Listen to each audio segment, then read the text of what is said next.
What's up, Metal Summoners? Angel and I are back home from Nashville Yep. from Rockin' Pod. Thank you guys so much for all the support, all the love, and checking out all the great interviews that we got to do. Everything from BB Buell to Eddie Ojeda. We got to give a lot of love to John Brennan, who kicked off the interviews and for us. And I mean, it was a really, really great time. My buddy Matt Deese, who had us for an interview, our TMS alumni Todd Poole. It was a good one, Angel. Yeah. It was a good one. I got to give a major thank you to last and certainly least Spirit Airlines. You still don't. You still know how to fuck me over with a 5.5 hour delay. Oh, I almost you're missed not the a 5.5 hour delay guy. No, because that's why I missed the interview with John at 11. Had to push it to the afternoon. So luckily, he was able to do that. So Spirit Airlines, how can I say politely? Fuck you, fuck you, fuck you very much. Yeah. But yeah, no, we definitely appreciate John for squeezing us in as well. 4 hours later when he had other things on his docket as well, because he definitely didn't have to say yes to that. So we appreciate him giving us a tour of his studio and his label, and that was definitely super cool. Yep, they do have an important rule. You cannot do coke in the restroom. Yes, he said you can't do coke in the bathroom. No coke in the restroom. I don't know, man. I think he maybe lacks a little vision there, but that was apparently the house rules. And you cannot have your hat on backwards in the studio. Nope. No bandanas with the exception of the soundboard engineer. Definitely a fun place and definitely a super great environment. So we want to definitely thank Chris for having us and Tracy for all their hard work. It was absolutely fantastic. It was a really good time. And, as of right now, Angel and I look forward to hopefully getting to do it again next year whenever they announce the follow-up Rockin' Pod. So we definitely look forward to that. But speaking of things that we are looking forward to, we have been looking forward to right now, to right here with our good guy, our friend, and TMS alumni, the Count of Rock himself, Ted Axe, returns. We broke some nails off of his coffin to kind of see if he might flutter out for us, and he chose to do so. Mr. Ted Axe, thank you so much, my friend. Welcome back, and how are you? Great. Thanks for having me again. Absolutely. It's absolutely a pleasure. First and foremost, how's everything been going since the last time we had you? We're in 2023 now. How's the year started off for you? Yeah, really good. We've been doing a lot of shows, and we've just come across a new audience of 19-year-olds. And they've been following us around and kind of invading gigs, moshing and slam dancing, which is really good for us because it looks like we've got a new audience. And we just played this little dive bar, and it's usually full of really old regulars, downtown Toronto. And they just kind of, the kids came in and took it over, and much to the chagrin of the regulars who were kind of frowning upon them. And I had my little smoke machine, Sparky, going, and the owner of the club came by and confiscated it. Really? So, yeah, they seem to be worried. I think the fire trucks came because it set off an alarm, and then the police came, and some of the kids were illegal, drinking age, but it didn't seem to matter. Everybody had a great time. There's a lot of videos of it online right now, so we're hoping that this is a permanent thing that they just kind of keep on coming to the shows. Absolutely, for sure. It's got to feel great alone, just being back out and just getting to perform. It's great, it's living the dream, really. What it is, Jay, because you got to do it while you can, and it's been a long time for me doing it, and I'm still doing it, so it's been great. And suddenly we're getting a lot of bizarre comments, like really kind of surprising stuff, like best band I've seen, best thing I've seen. I think you're my favorite singer. It's this kind of thing, like best thing I've seen, which is really kind of surprising considering people have seen so much. So I think we're doing something right. Sure. Yeah. Maybe I'm Definitely, moving around more. I'm not 100%. sure what it is, but definitely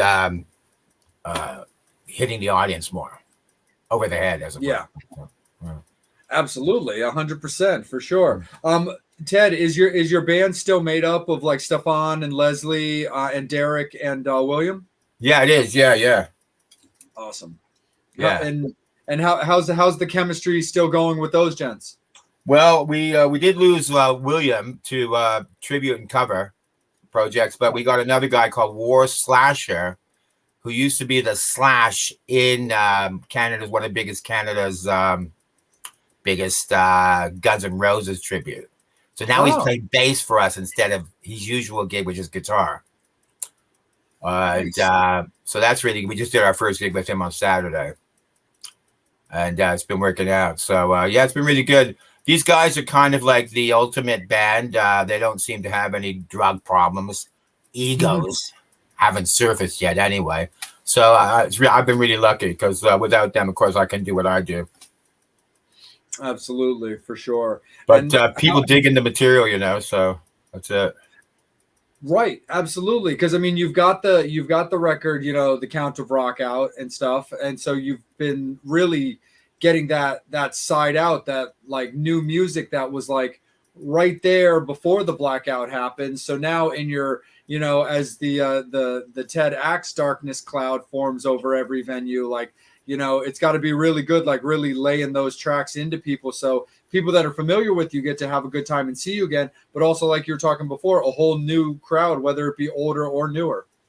Yeah, and I think the great thing about it is that the older songs are resonating with the younger minds, so that I couldn't have foreseen this happening, but titles like "I Don't Want to," "Get Out of Rehab," hurt people," which is the chorus.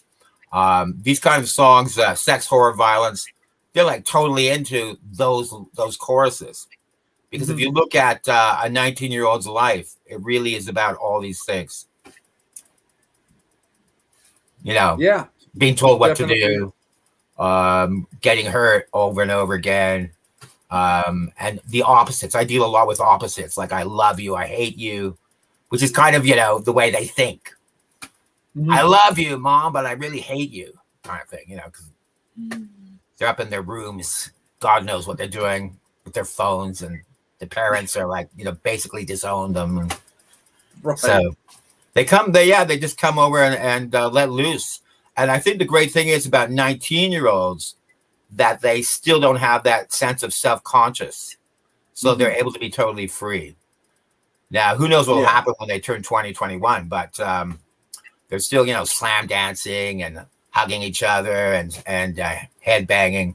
So it's really rare that they're into rock at all. So I'm kind of really lucky about that.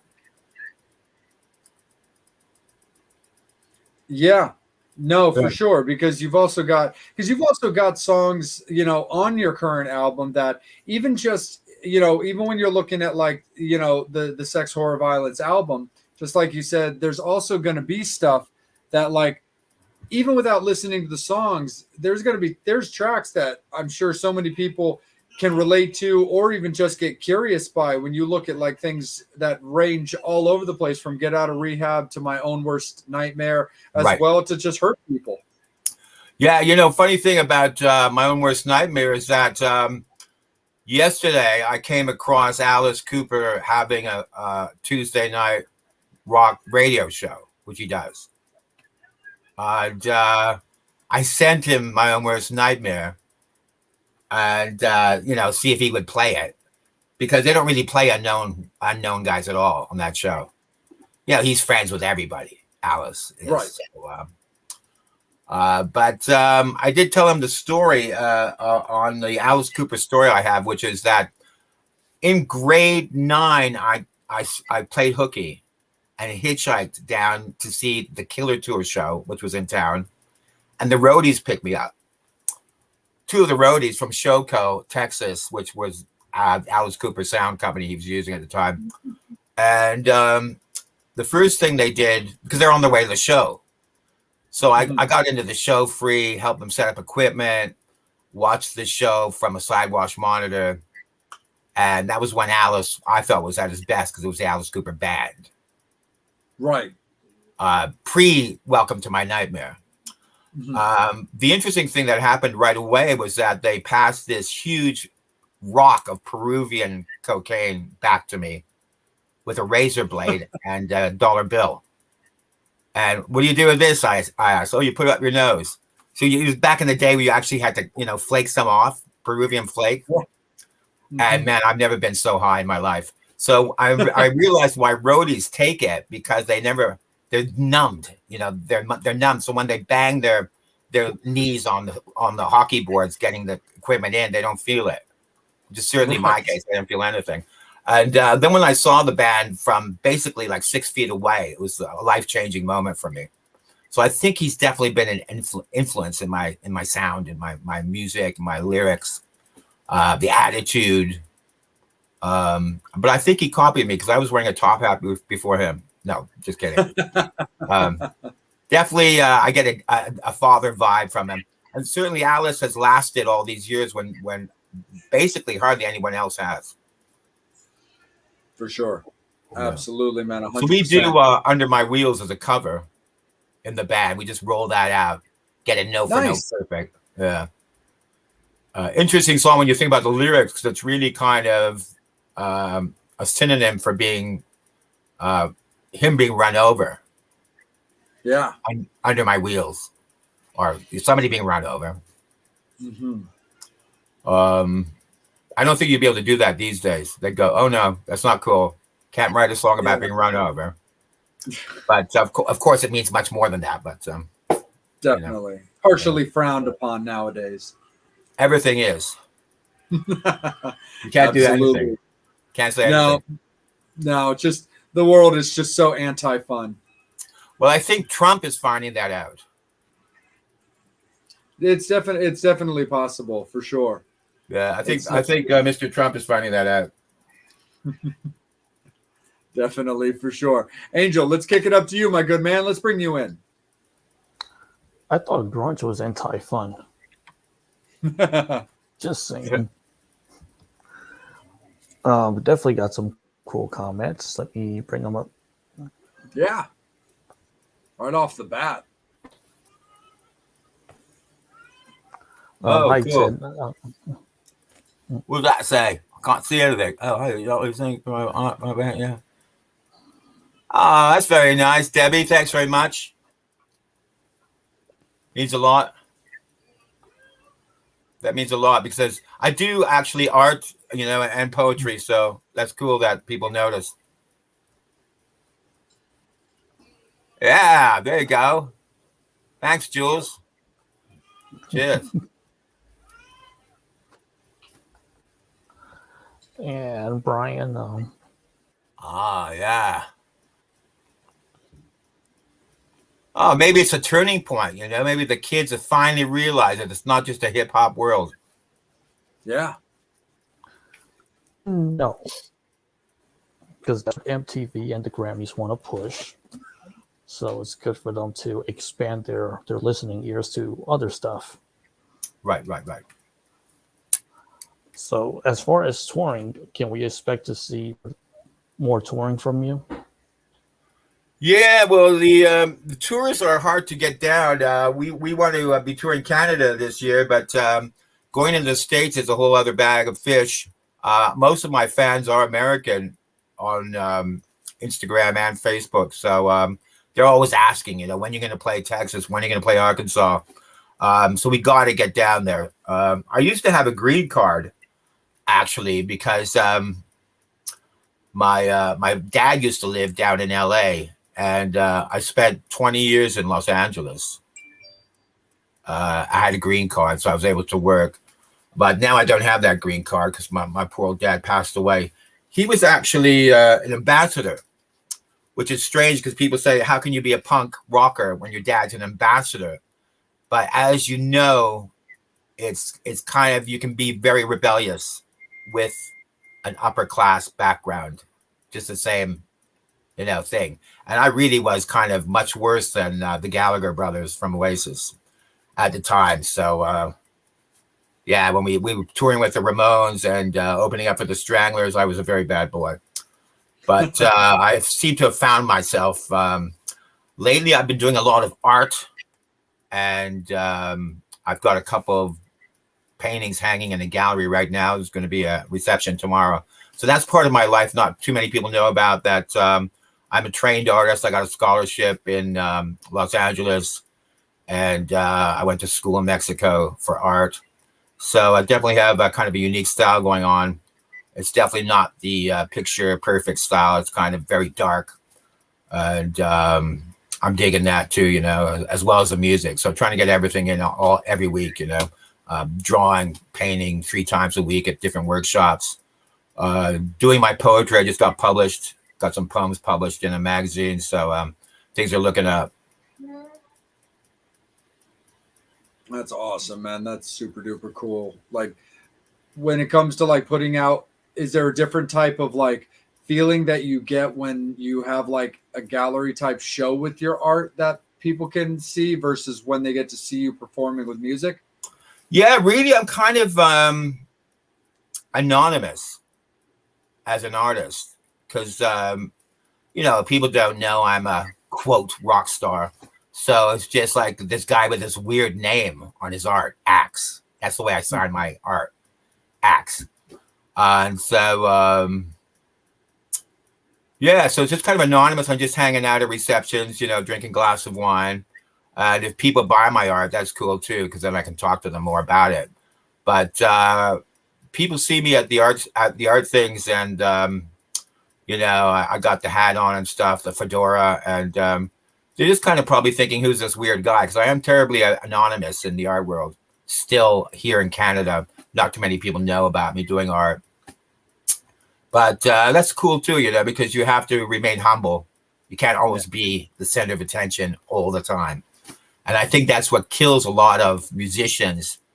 There is certainly that feeling that when you come off stage and people are going, man, best act I've ever seen. You know, this is the weirdest shit I've ever seen. This is the craziest shit I've ever seen. Man, this is, you know, over and over right after you catch that magic moment, that it puts you on a high for about 2 or 3 hours. So when you come down from that, then you have to get into normal life again. That's where the killer is. So we've seen so many guys, you know, come down and have to go back up. Drugs, obviously. If you look at people like Johnny Thunders, you know, he thought Keith Richards was cool doing H. And I think Iggy Pop turned him on to his first hit. And eventually he caught up with him and died at 38 years old. But it is kind of a very typical thing that happens to a lot of rockers. So if you're looking at guys like Alice Cooper, who never really indulged only in the booze, I think he was quite drunk when I saw him. You know, he's hitting the whiskey like 28 ounces a day, you know. But other than that, he was pretty clean, and he's a church-going guy, so maybe that saved him. But he's definitely one of the oldest guys still doing it. Absolutely, 100% for sure. Angel, let me kick it back up to you, my good man. Yes, Susan, who's from Toronto, she wants to know, where in Toronto did you grow up? Oh, wow. Well, I actually grew up, Susan, I grew up in Ottawa, which is the capital city. And it's extremely boring in that it's full of civil servants. So we got the Parliament buildings there. They're like, you know, the capital in Washington. And having said that, it's very kind of Gothic. It's kind of a very Gothic place to grow up. So it's a lot of castle-like buildings, a lot of green, and a lot of Gothic architecture. But had nothing really happening musically. So when the Action formed in 1976, the Action, my old band, was considered Canada's first punk band because we predated a lot of the guys. I went to London, England in 76 and got out of Ottawa and saw the way the other half looked, the way the other half lived. And at that time, London was exploding with punk. So, and then brought it back to Ottawa and formed this punk band called The Action. And when we formed the Action, people didn't know what to do with us. They had heard about punk; it was just kind of hitting in London. So you had guys in lumberjacks in checkered shirts in Ottawa saying, "What should we do with these guys? Should we spit on them? Is that what you do? You spit on them? Do you throw your pitchers of beer on them?" So we kind of predated a lot of known things that happened in punk. People didn't really know what to do.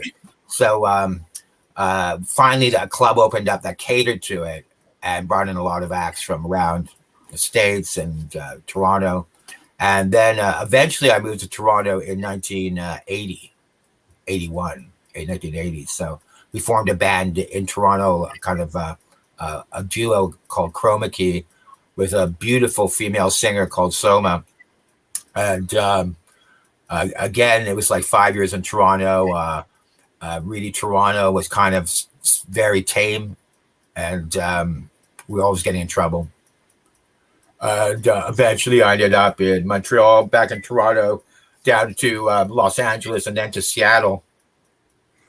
And I think I just missed different movements. Like in LA, the glam rock thing had just finished when I got there. I think it was 1990. So all the guys, the guys were still on the strip, but it was kind of dying out. And in Seattle, I just missed grunge. That was happening. So it was an interesting time to be in the States, for sure.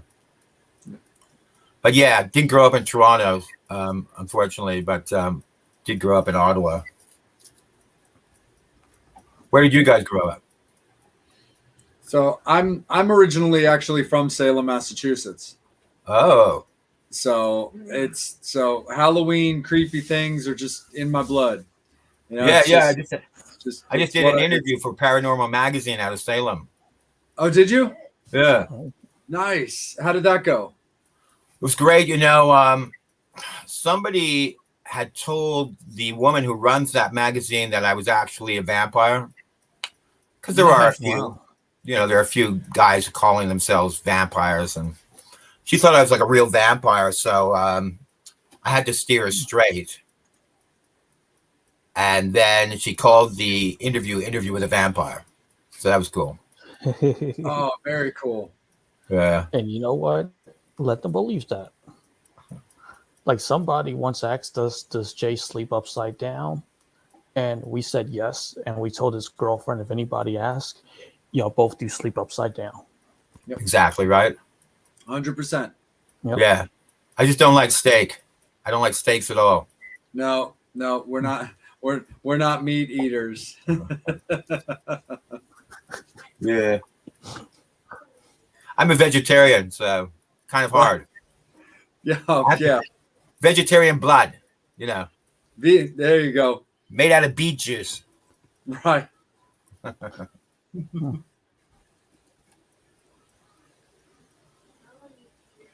No, just thinking about the 80s movies where they always after virgin blood.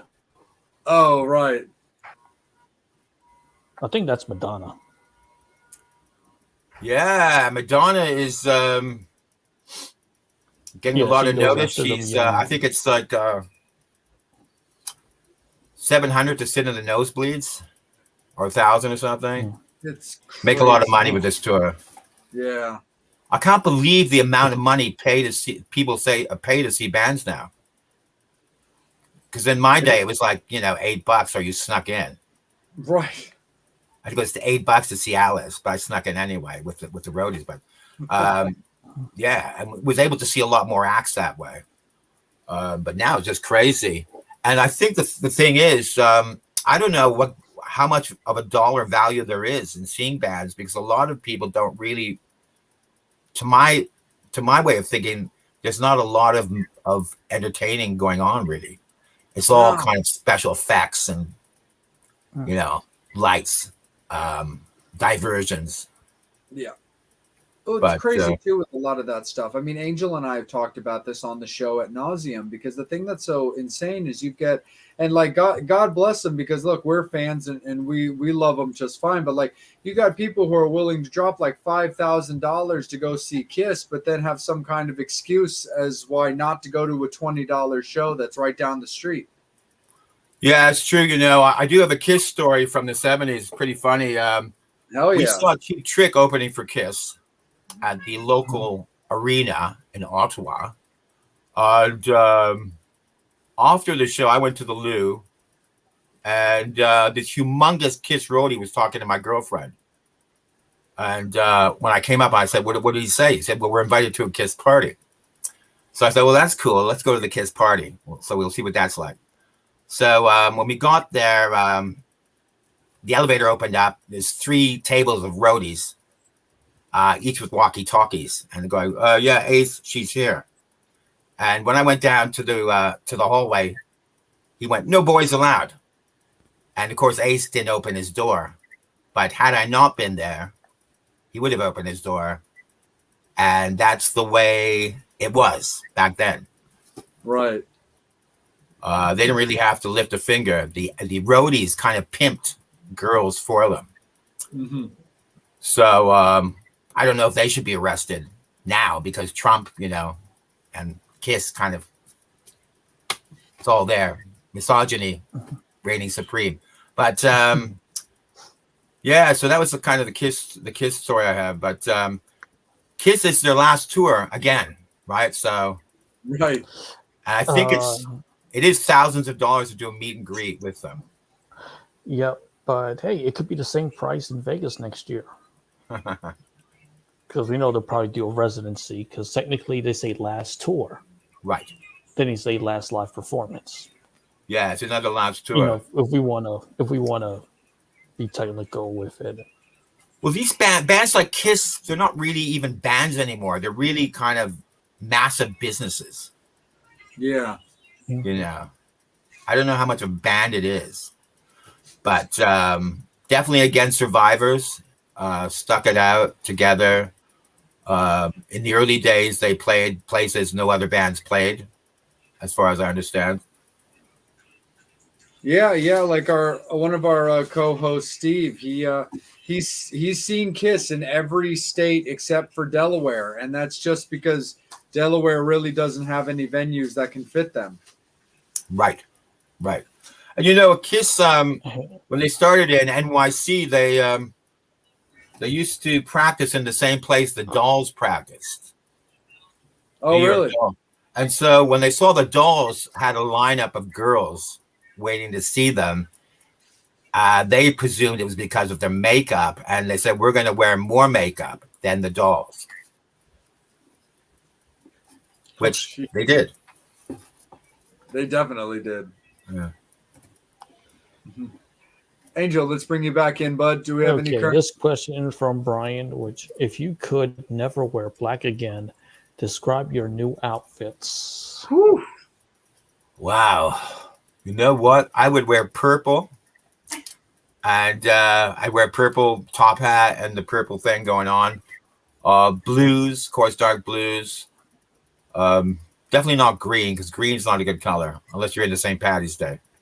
I've never owned anything green in my life, so it's hard to.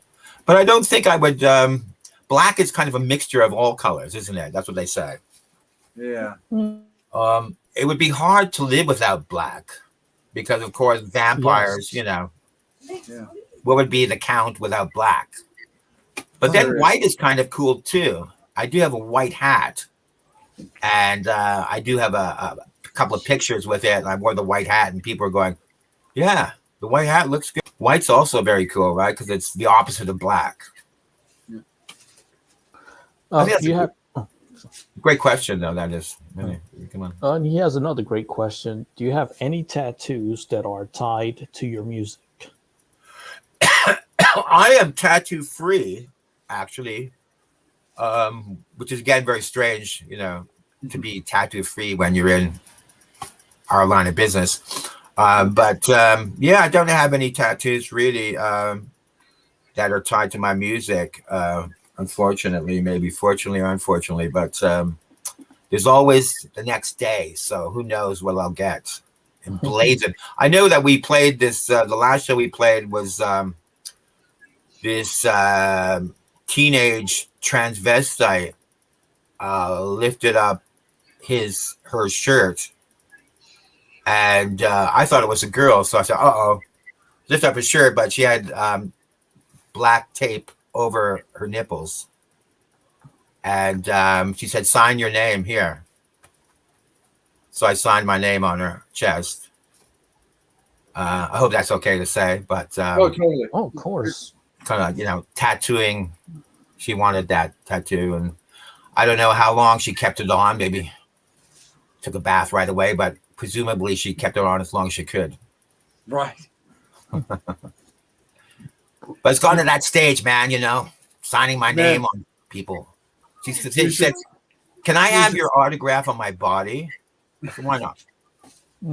You should draw like vampire bites on people's necks that they can go and get tattooed. That's a great idea. Maybe we could sell those like prepackaged. There you go, like little Ted Axe, like Yeah. temporary tattoos. Right. Has anybody asked to be bitten as opposed Nobody's, to asking for an autograph? nobody's asked to be Yeah. bitten yet.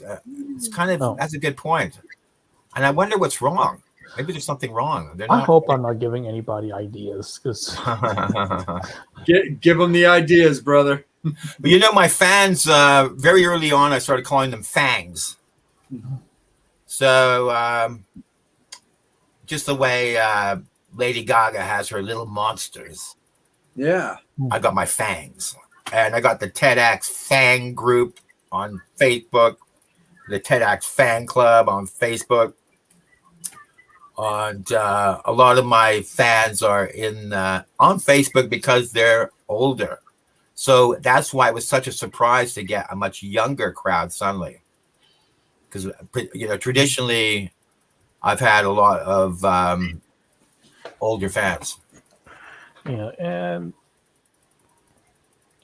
I think that people, I mean, all of us when we were 19, we were always discovering new music. So I think it's discovering something that is cooler besides what's on radio right now. Yeah, man. Definitely the image has something to do with it because first, before the music was like, they were saying, "You look so cool. You look so cool." And I don't think they're used to that look Right. in high school. I agree with the image thing. I think in our day we liked the Guns N' Roses and those bands because they were dangerous. We didn't like the punky boy bands because they were clean cut and didn't have stickers on their albums. It was safe to listen to them. Right. So I saved them for my brother to listen to them. Right? I listened to the Guns N' Roses, Metallica stuff. Oh, yeah. Yeah. Oh, I was you mean your brother didn't get you into Backstreet Boys and NSYNC, Angel? I would have killed him. I would have shoved Backstreet Boys down his throat. Tell about the Backstreet Boys vinyl. Let me see. Oh yeah. When Megan and I were at one of the vendors around Rockin' Pod Angel, we spotted a Backstreet Boys vinyl, and we were like, "Should we get this for Angel?" I would have burned it. I was like, "Thank you for the gift." Then I would have gone around the back and just burned the damn thing. I was like, "Somebody stole it." No, Yeah, we know- I used to see those guys in Hollywood quite a bit. They'd be out and about in clubs, and it's funny you say because they were dangerous. Because what happened back then is a lot of that danger went to their heads. So when you'd see them, 9 out of 10 times there'd be a fight that would ensue. Somebody'd be looking at Duff the wrong way in a club, and he would just pounce on the guy, and the bouncer would have to come, and his girlfriend would go, "No, Duff." And then it was the same thing with Axel and the crew guys. There was always fights around them, and pretty violent fights. So I think, and they were millionaires, but a lot of that danger that people expected from them definitely went to their head. Yeah. As far as a few lines of coke every now and then. just Yeah, a and, couple. I mean, just going on stage at a later time, all that crazy stuff. Mhm. But that's what made them fun, and they were mysterious. Like I remember in 1990, we didn't know what the hell Guns N' Roses was up to, unless Kurt Loder was on MTV News talking to Axel. That's the only time we knew anything. Right. Can't believe we're bringing up Kurt Loder. But he did the cool interviews with Axel. Like Axel Yeah. kind of seemed to gear towards Kurt Loder. So I want to dress up as Kurt Loder one day and try to interview Axel. Haha. I don't know. I don't know, Angel. You might have to sacrifice those locks.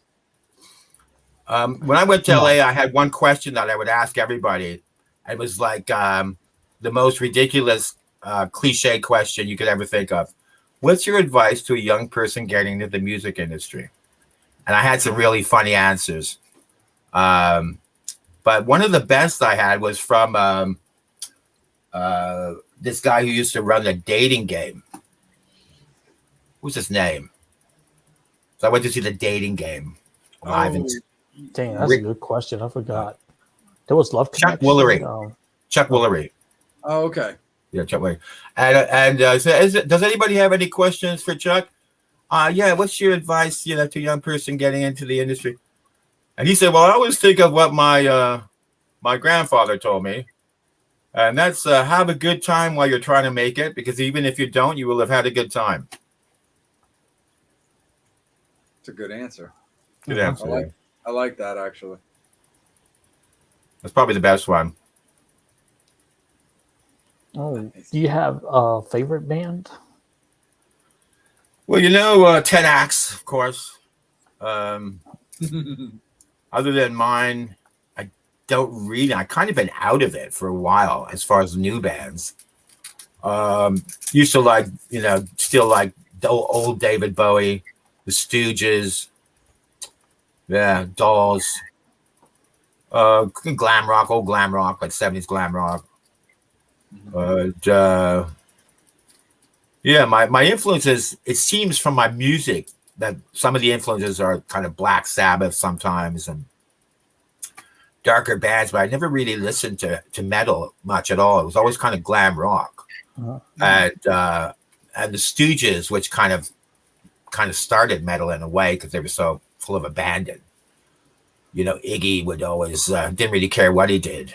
And so that kind of abandon resonated with me, that abandonment, not caring.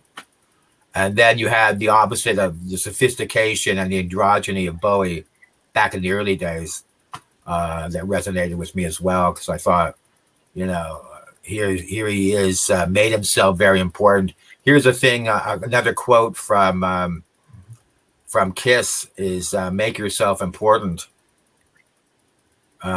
We all know which guy that was from, but that kind of is also something, that's worth looking at, because if you take the average guy in the street and you put makeup on him and kind of make him important, who knows what will happen? Maybe he'll, achieve his dreams. But I like being different. I like being different from other people. And at this point in my life, I actually chose not to have a phone, which immediately makes me different from everyone. Because yes, it does. Yep. Yeah. I don't know anybody without one. Yeah, well, now you know someone who doesn't have one. It's kind of difficult sometimes, because society's made it almost impossible to live without one. Yeah. Gosh, I hate it. Like always looking down at the fucking thing, always Right? looking the fuck down. Yeah. And when you hate don't have one, it becomes very predictable that people are doing that. And then it becomes very boring because you see everyone doing it. And you come up with this term like there's nothing more boring than someone looking at their phone, because everybody's looking down instead of around. Yeah. So we're not really living in the moment anymore and just kind of going down these rabbit holes. So I will. Right. Right? I will. Right. Go ahead. But the fun thing to do is purposely walk in front of them, so at the last minute they just. Right. No, I didn't see you.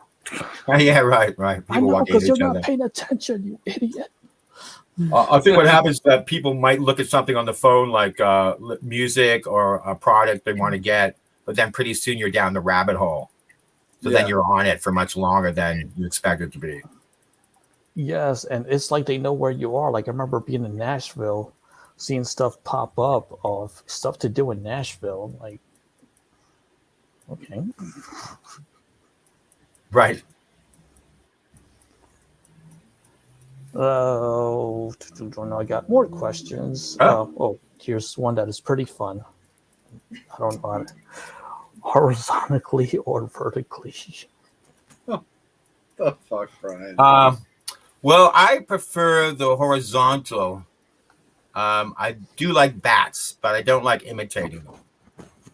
The problem is getting ready for gigs because, you can't see yourself in the mirror. So you're just kind of going, not trying to hurt your eyes with the eyeliner. So it's a bit difficult getting ready for gigs. Of course, there's no reflection. So bit of a drag.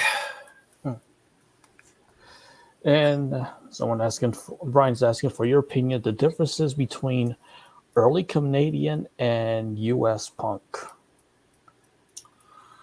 Well, yeah, we did have a venue comparable to CBGB's in Toronto. There was a few. And in Ottawa, there was one called the Rotter's Den. Crash and Burn was the one in Toronto. That was like CBGB's.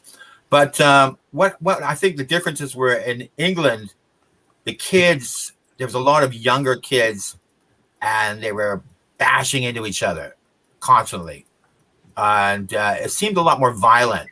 So if you went to New York at that time, New Yorkers were way too cool to do any of that shit. They just kind of stand there like, yeah, we're from New York. We're not going to do that shit, But Toronto had a mix of both. And there's a kind of superiority that Torontonians had compared to the rest of Canada. We're from Toronto. So they were kind of cool, but there was a lot of also, we don't know what to do. So, and there's an old saying that how many Torontonians does it take to screw in a light bulb? 4, 3 to screw it in, and 1 to go to New York to make sure it's done properly. So we've always been a copycat nation, looking south of the border to see what's cool, how to act. And so I remember back in the day, and I think it might still be like this, you had to go gold in Canada to be released in the States. Wow. If you were signed to a label. And we were signed, the Action was signed to Sudden Death Records, which is DOA out of Vancouver, which was a big punk band at the time. And Joey Shithead was a singer. And we just realized this year that he's still selling the album, the EP, against our wishes. And so I just got a big royalty check. We played hardball with him, said, man, you got to stop selling that thing, and you got to give us the money that you owe us. So I got a big royalty check from the Action finally. But yeah, we're just looking for the big break like everyone else. We think we're cool. We think we're great. Are we going to get that big break? Who knows? If we don't, I'm just keeping on performing anyway. We're doing about 3 shows a month. Different kind of venues too. We're like out of town ones. Sometimes we'll have hardly anybody coming. Sometimes we'll have 100 people. Sometimes we'll have 500. You never know how it's going to go, which is the kind of great thing about it. You can go into a bar at a strip mall somewhere in the sticks, and you think, God, there's going to be no one here. What am I doing here? There's just like nowhere, and then it'll be full of people. And because they're country folk, they're much more, yeah. So there's always some kind of payoff at the end. Absolutely, 100%. Hey, Ted, are you familiar with a band out of? Oh, sorry, Angel. Are you familiar with a band out of Finland called the 69 Eyes? I have heard of them. Yeah. I think you would get into them a little bit. They also kind of do that kind of like vampire kind of gothy thing. Their old music was very, very punky. When you listen up things like Mrs. Sleazy or Barbarella, the stuff that they used to put out way back in the day because they were on a label called Gaga Goody, and they definitely sounded much more punky. But then over the years, their singer Yerky, his voice really changed into a much more like melodic, almost kind of romantic goth tone. And but I mean, I loved them from back in the day, but definitely and way into them now with the tone that they do now. But I think you would get into them a bit because they definitely have that same black on black aesthetic, no room for color kind of thing too. Right. I have to look into them. I have seen their image, which is cool. Oh, cool. We were offered Wednesday 13 shows up here. Oh, love him. You love those guys? Love. I'm a big fan of Wednesday 13. I go back over 20 years with being a fan of Wednesday. I actually met my girlfriend at a Wednesday 13 concert. Oh, wow, cool. Congratulations. Yeah, thanks, man. But no, like, love Wednesday. I think he's absolutely fantastic. Yeah, and we were offered that. And at first it was $100 pay to play to open for them. And then last year was it was $300 the first year, like about 3 or 4 years ago. And then it was $650 to open for them. Whew. So the pay to play thing is alive and well up here as well. Jeez, apparently. Yeah. That's insane. Yeah, go ahead, Angel. Question is, if you could play with any band, past or present, who would it be? Oh, wow. That's a good question, Debbie. I'd have to say old Alice Cooper. Nice. Alice tells his and I always tell my guitarist this, and Alice would say, when you guys are soloing, you have to be Alice Cooper. So then his guitarists, when they take a solo, they go center stage, they're moving around like crazy, and then they kind of go in the back again when he comes on. And I think some of the things that he's done, he certainly opened up the dark rock thing for everyone.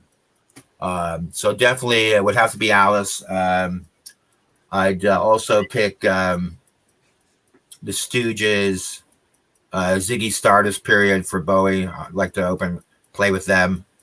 Or maybe old Black Sabbath. Yeah. I saw Black Sabbath back in the day. It was a strange bill, Back then, you never know what you get. And it was Chuck Berry was headlining. So Black Sabbath in the middle. And Sly and the Family Stone opening. Huh. Bizarre. It's a bizarre bill. Yeah.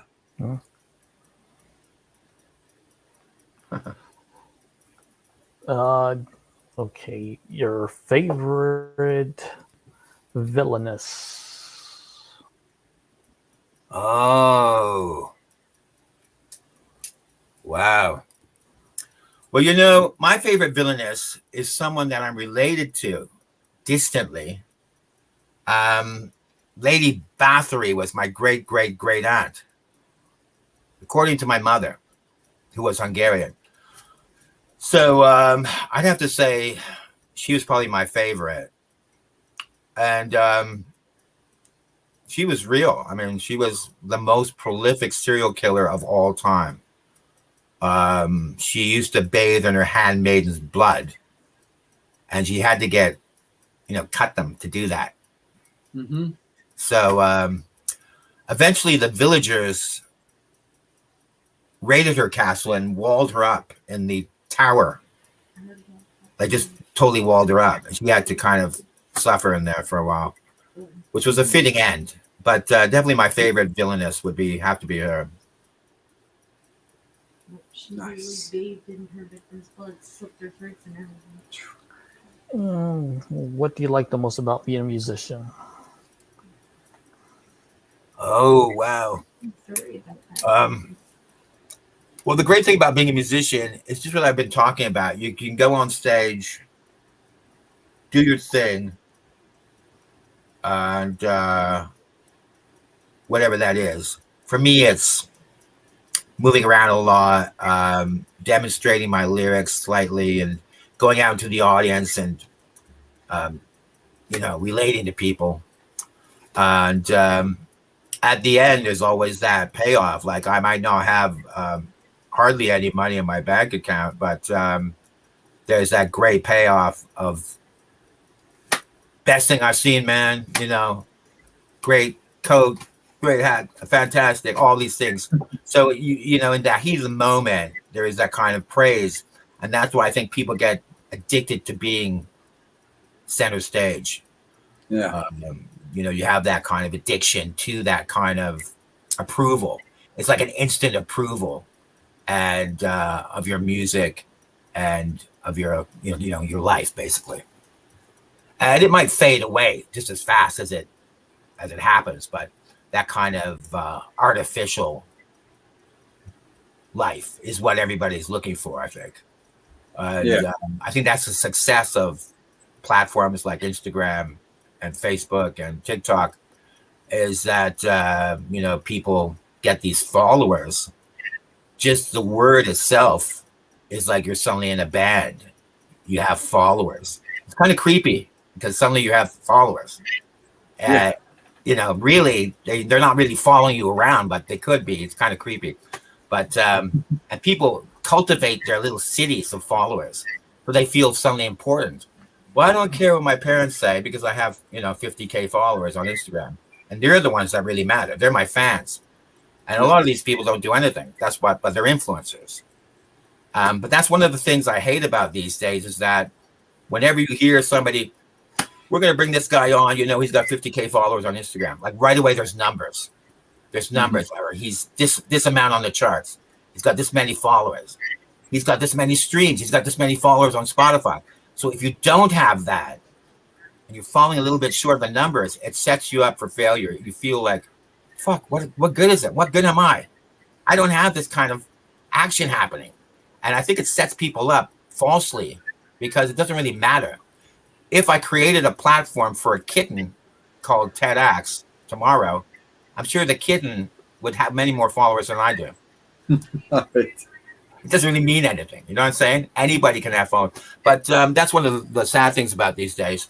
But I think that also gives people that kind of stage vibe that they're suddenly performing.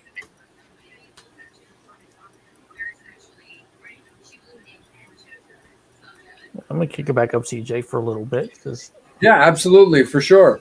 So let's have a little bit of fun in the vampire culture. Did you hear about the movie coming out with Nicolas Cage, Renfield? I haven't heard about that one. Yeah. Nicolas Cage is playing Renfield the vampire. It's getting ready to hit movie theaters soon. So I think that one's going to be really cool. Yeah, right. Renfield was the character that was kind of nutty. Yeah, 100%. And he definitely looks like it's coming across that way too. Where from the little bit that I've seen in the trailer, looks like it's around like he's got like kind of like a guy that he is like bestowed all these powers onto, but in exchange, like he has to like bring him people to like feed on and stuff.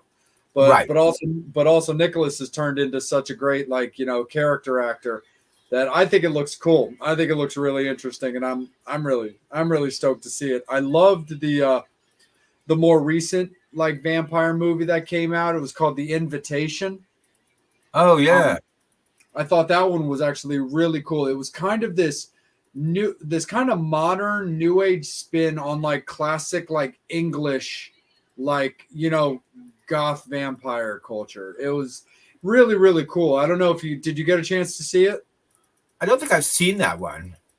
It came out like last year, and basically it's about this girl who lives in New York and doesn't have any family because her mom's passed away, and she's just kind of working as a waitress with like her best friend, and she ends up getting her hands on a DNA test. She ends up just doing it for kicks and finding a connection with that she has a relative coming to town from England. So they meet up, and he invites her to this wedding in England and convinces her to go. And it turns out to be like a vampire wedding, but it's a really cool, kind of new age spin on like traditional kind of Bela Lugosi style Dracula, Right. which I thought was really, really cool.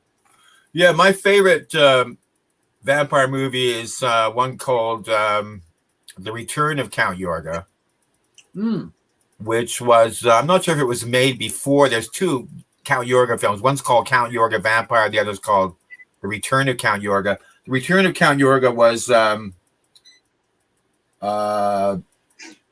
this Dracula type figure who ends up living next to an orphanage, Oh, and in modern times. So that's really cool. It's very, very entertaining. And I think it was made by International Pictures back in the 70s. oh, okay. Yeah. Like, I mean, I've always been I'm a big Lost Boys fan. Everybody knows that about me. I just think that movie's bulletproof. I just think it's so fun. I love Interview with the Vampire. I thought that was great. Bram Stoker's Dracula. I also really liked the spin-off that they did from it, Queen of the Damned. I thought that was really cool.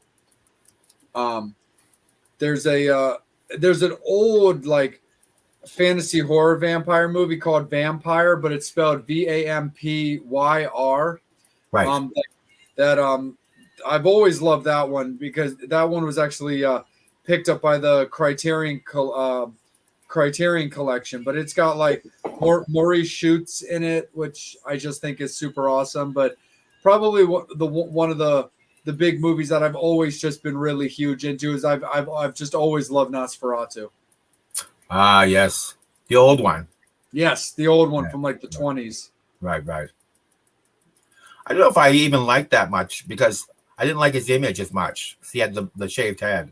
Yeah, the shaved head, the front teeth fangs. The front teeth, yeah. Mm-hmm. For me, it was more about. I mean, I thought the image was cool, kind of unique, but the thing for me is I was more about like the imagery of like the way that the movie came about. Like, Oh, yeah. even just the little things like those his really long fingers, like coming around like the door frames and stuff, or Mhm. standing in the archway and the doorways and stuff. Yeah, and when he's going up the stairs, that's Yeah, and his hand is just kind of like Yeah. reaching out. I thought that was just so well done. that was definitely expressionistic style movie making, black Yeah. and white. Yeah, Mhm. great, beautiful stuff. Yeah, so I always thought that was like super duper cool. If there was like you would I remember I had asked you a question when I was watching you being interviewed by a couple of friends of ours in Lisa and Candy when you were on their show, and Right. about what movie would you keep versus what vampire movies you would get rid of, and you were saying something along the lines of like liking the book form of a lot of things. I think you were saying how like with Interview with a Vampire was probably the movie you get rid of, but you keep the book. I think Right. it was. Yeah, right. Uh-huh. Right, yeah. So- I mean, vampires are great. Mhm. On the other hand, the whole thing's a bit silly, but and me, the Count, saying that kind of is a bit funny, but they always make a comeback. Every year, the vampire legend resurrects itself, either in a movie or a television series. And I think it's that the public is just craving it, Yeah. can't get enough of it. Like when the owner of Salem's paranormal magazine called me up and she thought I was a real vampire, I was kind of going with it for a while. Yeah. Because I was enthralled that my image and whatever legend or whatever it is had made itself to the point where they actually thought I was a real vampire. Yeah. At the same time, it was so sick in a way that the next day I was like, I'm not a real vampire, just so we get that straight. But at first it was kind of enthralling that, that they thought I was. But at the same time, it is kind of sad that someone who's not can derive such power for people thinking they are one. Sure. Because really what it is again, as a serial killer, as Yeah. a vampire, you have to kill to survive, and you have to kill every night. Mm-hmm. You can't, these guys who put blood in the fridge, it doesn't work like that. You got to No. have the warm blood. So in that way, it's kind of sad. Yeah. to want to be one so much. For me, it's just an image. Sure. The Count of Rock. I have a kind of look like a vampire, and I kind of dress like one. But other than that, it doesn't mean that much to me. Yeah, for sure. And it's the idea of being alone and being against the world and kind of being a victim of society also resonates with me, because I write a lot of poems like that. Sure. No, we definitely understand that for sure, because like there's always definitely an infatuation, and like despite the fact that like in Salem, for example, we're known for the witch trials and everything, but there's definitely that darker gothic culture that's really kind of sprouted out from that as well too, because like there's the Vamp Fang store that's actually one of my favorite places to shop. Is a great store, and Ben and his wife also put on like a great like endless night vampire ball that's really well done. It's well thought out, very inclusive for everybody. Right. There's always that kind of thing to it, and then you also get like you were saying before, you get a lot of just kind of the infatuation and curiosity of the legends and how they became that way. Because then you get different takes, different, movies with different like ideas behind it. One of the cooler vampire spinoffs that I thought was actually pretty rad was 30 Days of Night, which came out I think about like 15 years ago or something. Right. But I just thought it was really unique, the idea of having this movie taking place in Alaska, where literally it's dark just for a month. Right. And the vampires, and you're pretty much just at their mercy when it comes to that kind of stuff. Mm-hmm. But it's definitely different like ideas and different ways of looking at things, because then you've also got there's this it was originally started as like a movie, but then it was actually picked up as a TV show, but it's called What We Do in the Shadows. It's really funny. It's basically along the lines of almost kind of like what a Monty Python skit would be with vampires. Where you've got all these different vampires of varying ages, like hundreds of years and stuff. And, trying to kind of live in like modern society or old school England. It's unique. It's a very, very, it's a very cool little thing. Right. And it definitely makes a comeback every year. Just when you think it's dying out, that infatuation resurrects itself. Yeah. I think it's also the idea, the main allure of vampires is that you live forever. Yes. The eternity of it all. Nobody wants to die. So living forever, what could be better? And of course, the guilt of having to kill every night to survive is the dung slammer, It's that kind of a poor vampire. He has to kill every night to survive and drink blood. But it's also the animal in us, right? People want to get in touch with the big teeth. If only we had fangs, then we could be carnivores like that, like tigers or cats have these fangs, and dogs have fangs. So we definitely want to get in touch with the animal part of ourselves. And the further we get away from that, the more the vampire legend resurrects itself. Yeah, 100% for sure. But the other thing that's also really cool about living forever as a vampire, but it also pertains to music and living forever as well. So let's steer it back on a little bit as well and bring the music part of Ted Axe back a little bit. Are you doing so you've got Sex, Horror, Violence out. Right. Are you also currently writing? Do you have plans for releasing new music, or are you concentrating? Yeah, we're working on an album, and the album's called The Devil's Candy. Nice. And it's really about the evil in children. Yeah. And the song is from the song The Devil's Candy that I wrote. So the album's kind of built around this new single that I'll probably be releasing around Halloween this coming year. And it's actually a bit more metal than what I'm doing.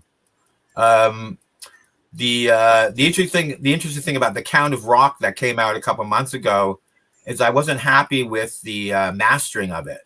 Okay. I didn't think it was loud emaugh, and I didn't think it was slamming enough. And after spending so long in the studio doing it during these COVID years, I wanted to remaster it. So I'm having it remastered by a guy who's got a bit of an icon in LA called Jack Atlantis. Sure. And we'll see how that comes out. That's going to be ready in a couple of weeks. Nice. Just trying to get the most mileage out of it as I can. And yeah, but people digging the new stuff, you know, The Victim of Love. That's definitely probably going to be the new video. We're working on a video in May. And we'll definitely have the kids in the video. Kind of like if you look at the Nirvana Teen Spirit, we've got about 100 kids, teenagers in it. It's going to have a bit of that in it.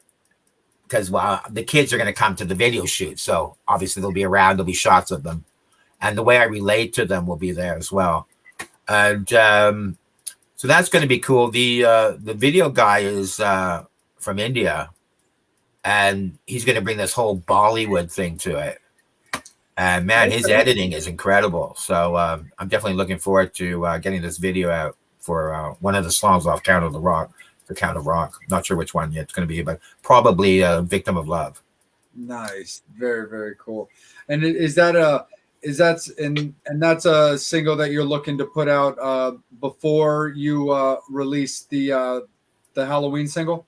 Yeah. This video will be in May, shooting in May. So I guess it'll be ready June, July. So we'll put that out first. Right on. Yeah, nice. Just to get some mileage out of the Count of Rock EP. Of course. Yeah, man. You know, you got to have videos. And right now I have two. I have one for Get Out of Rehab. And one for Death Us Do Part on YouTube. So yeah, they're racking up the views. Both great songs, if I don't say so myself. People seem to like the Get Out of Rehab. We open with it. Okay. And, you know, I guess the idea of being in rehab and wanting to get out is something that appeals to people. Yeah. And it was I wrote it after talking to a homeless guy in the park who just spent days in rehab. And suddenly he said, fuck it. And he got a case of beer and was in the park drinking each one of them. Oh, wow. So I had a big talk with him, and that's what he said. Oh, man, I just got out of rehab, and so I wrote the song about that. But rehab's important, kids. Stay in rehab. Don't get out of it. See it through. See it through, absolutely. Stick around for a little longer. Live forever, like me and Ted. That's right. Absolutely. Angel, let's kick it back up to you, buddy, in the Metal Summoners. That reminds me of that song from Oasis, Live Forever, which was about that aspect thing. Oh, hold on one second. Get to the question. Here it is. In the U.S., there's been an active difference between East Coast and West Coast styles. Is Canada similar in that respect? Yeah, you know, Canada has each province has its own style of doing things. The East is what we call the maritime provinces. And that's Nova Scotia, Newfoundland, Prince Edward Island. And in a way, they've always been, they've had to endure kind of an inferiority complex from Torontonians because in Toronto, it's the biggest city in Canada. We always feel more superior than anyone else. So they've always had to deal with kind of like, oh, you guys are from the East Coast, you know, big deal. And then the West Coast has always had this kind of hippie aura. Growing up in where I'm from, Ottawa and Toronto, people would make pilgrimages to Vancouver, BC, because it was supposed to be the thing to do. And to be a good hippie, you had to do that. You had to hitchhike out to Vancouver. And because Vancouver is like the end of the world. So Vancouver has the highest suicide rate because after that, it's just ocean, you know. But definitely a lot of drugs there and a lot of drug problems. But definitely, yeah, the West much different than us who are in the center, and then the East much different. And then having been to spend time in LA, LA was kind of always looked down by New Yorkers. People on that coast, New York people would go, La La Land, and actually, I always found Hollywood kind of overrated because like say on American Idol, they say you're going to Hollywood, but the Hollywood that I know because I lived there was not the Hollywood that people get in their heads. Like Marilyn Monroe, Hollywood. It's just kind of like Hollywood's a bit of a wreck. Sunset Boulevard and Hollywood Boulevard, not what it used to be. Filled with homeless people. I saw a guy with no legs cleaning a star on the Hollywood Walk of Fame every morning. It's just kind of a wreck, it's like a mess.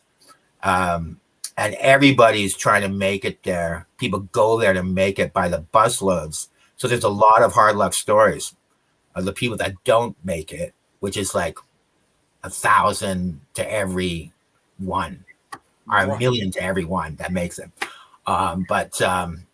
So that when I was there was like about 400,000 bands spinning their wheels in the parking lot. That's what it was like. So it was very hard to get weekend gigs, and very hard to get anywhere. And then New York always had that kind of that thing to it, right? Everybody wanted to be, to visit New York because New York was considered cool, but kind of again a jungle. Like I remember going to New York and everybody was trying to rip me off. Cab drivers, right from the get-go. It's like a hustle here, hustle there. New York City is the place where, right?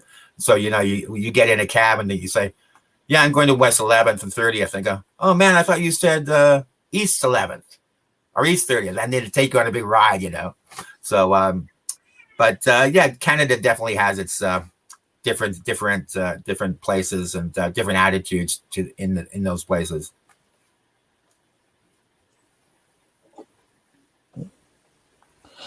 And what's the funniest or craziest thing that has happened at a show? Wow, that's a good one. Huh. Well, I have to say, so many crazy things that have happened. It's hard to figure out which one would be the right one. I guess couple of fans. No, I shouldn't go there. There's so many crazy stories, but I just don't know which one, is kosher now to say.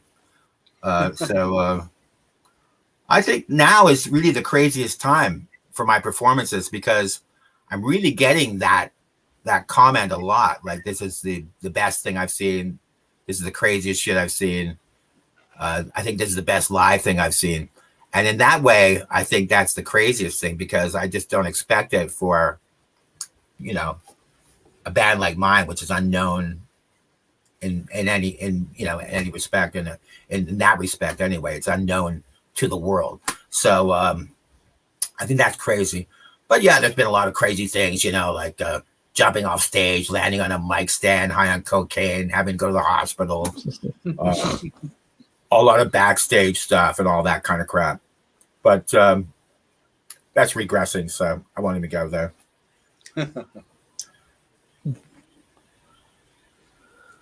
Yeah, did you ever get into the band Jackal? No, I haven't. Have you guys heard about that band? Yeah. Little bit more Southern rock style, Right. but really up there, like live show. Their lead singer Jesse James Dupree, loves to cut things up on stage with chainsaws, and he has a great song called "My Moonshine Kicks Your Cocaine's Ass." But yeah. Okay. But they came out of that like 80s rock. They definitely weren't a glam band. But they kind of came out of that like 80s rock into like that early 90s area that had bands like Every Mother's Nightmare and Roxy Blue and Trickster. Right. Right. I'll have to check them out. Yeah. Thanks for the tip. So that clears our board. So I'm going to kick it back up to you, Jay. Yeah, absolutely, for sure. So, Ted, let's go back to the beginning. Let's talk a little bit about like the action, touring with the Ramones and stuff like that, and really kind of, talk a little bit about like those old times. As a lot of the fans, if not all the fans, of course, know that unfortunately the Ramones, as you knew them back then, aren't with us anymore. Right. But what was it about, getting to play with those guys and working the same stage, working the same crowds as somebody who came across so influential coming out of New York with that music and that style? Yeah, well, a lot of people would think that it was very much like England, but the American audiences were quite different from the English audiences at that time. They were a lot more like cooler, I guess, kind of aloof. They weren't really slam dancing. They weren't really spitting. They weren't violent. So when we played the 20-date tour in the U.S., the Ramones, the Ramones were led by Joey, not by Joey, by Johnny, and he was kind of the leader, as everyone knows. And I learned a lot from watching them perform. There was that kind of keep your eyes fixed on the back of the room, do a lot of movement with the guitars. Mm-hmm. And there were times like Joey had, what's that thing where you have to keep on doing the same thing over and over? Like go up the stairs once, come down, go up the stairs again. Oh, yeah. What's that called again? The like just kind of like the repetition, like kind of thing. Like yeah, repeating. Yeah, he had that. A lot of people don't know that about him. Oh, okay. Yeah, and eventually he traveled with a nurse. She wasn't a real nurse, but she looked after him. Oh, kind of a sort of a handler, sort of a caregiver. Yeah, because I think it got worse. Yeah, that was an incredible time, of course. And again, I was pretty drunk the whole time. I mean, there were times when we opened for the Stranglers, yep. Which was before the Ramones. While they were on stage, we nicked all their beer from their dressing room, and got in a lot of trouble for that. Nice. So it was that kind of ethic, like. You want a punk? I'll be a punk. I'll be the worst punk rocker. So it was that kind of thing. And I think that's why the band eventually just kind of exploded. Right. And broke up. Yeah, so it was that kind of rebellion, that was a crazy time. And I think I was drunk most of the time. And again, you had to be I had to prove that I was a punk because I didn't really come from a working class family at all. I came from I wouldn't say aristocratic, but my father was a diplomat. And so I ended up having to prove to myself and everyone else that I was more punk than anyone.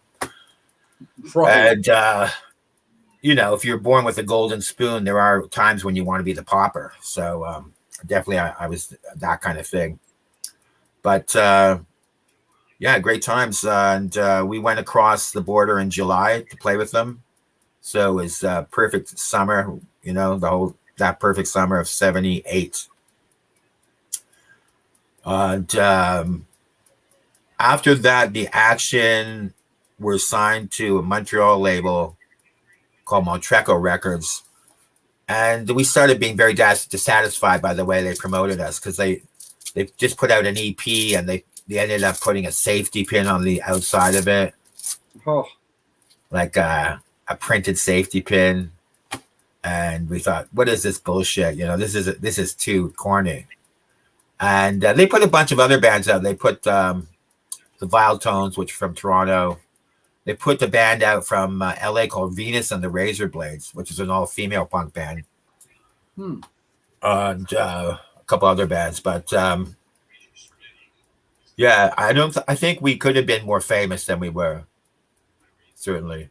But the band was just, the success went to their head too fast, and like, you know, typical story, the band imploded around itself. There's who's the leader of the band became the big problem. You know, is it the guy that formed it? There were three brothers, so it was always me against the three brothers, and the three brothers were kind of, I'd say, clean living more than me. And so it was always me trying to get them more decadent, make them more punk. The interesting thing about the Action was that one of them was a slide guitarist, so which was kind of the antithesis of punk. And his heroes were the Stones and Rory Gallagher with the slide guitar, the Irish guitarist. And that made us different because we had the slide guitar along with the punk sound. So, and they were much better musicians than the usual punk bands. But it was, and some of the stuff was a lot slower because we were more influenced by the Stones than say the Pistols. We were way more interested and influenced by the Stones. And when the Action started out, we started out doing covers. And it wasn't really punk at all when we started out. We were doing 5 45-minute sets in provinces like Quebec, where you had to do 5 45s, not 3 45s. Oh, wow. And there were biker bars, and the bikers would follow us around and threaten to beat us up if we didn't play Found My Thrill on Blueberry Hill. So, yeah, it was that kind of thing. And that taught me to deal with tougher audiences right off the bat. But the punks used to frown on us. Like, you guys aren't real punks. You came out of a cover band. And then you kind of turned punk, you know. So it was that kind of thing. Because we used to do the Stones and Golden Earring and all the covers of the day. And then when I came back from England, I started bringing back the punk stuff. We started doing punk covers, mixing it in, the Ramones and Pistols and stuff. Nice. Yeah, and I had a style back then. I used to have a leather jacket and a bullwhip in an X across my chest, tied, and a dog collar. And yeah, it was my style. And big sunglasses, girl sunglasses. Nice. Got to keep the light out. Yeah. So, go ahead. Oh no, it's all good. Go ahead and continue your thought there, Ted, and then I'll go on to the next. I remember when we played Toronto the first time, there was this band called the Vile Tones, and he again was kind of from a rich family. He was a guy who was called Nazi Dog, but his father really owned a huge furniture company in Montreal. But he pretended he was dirt poor, and he would threaten to beat us up every time we'd come to town. He said, "You're going to let us play. I'm 18, but we're going to change the lyrics to I'm 15. If you don't let us play, we're going to beat you up at our gigs." So, and I remember he used to stand in front of the stage, and he had a small person punk, a midget, and this guy was decked out in a leather jacket and the quiffed hair, and this Nazi Dog would stand in front of the stage while we were playing. His big trick was to hork a big thing of snot into the small person's mouth. Oh, Like the guy would look like this with his mouth open. That was his trick. that was his trick. Kind of gross. But yeah, such were the early days of punk. And you know, I think his bouncer, his security guard guy would chew glasses, beer glasses. You want to see a trick? You just chew the glass up. Spit it out. Oh, jeez. Yeah. But England was a trip in '76. That was like the Damned were the first band to be on radio.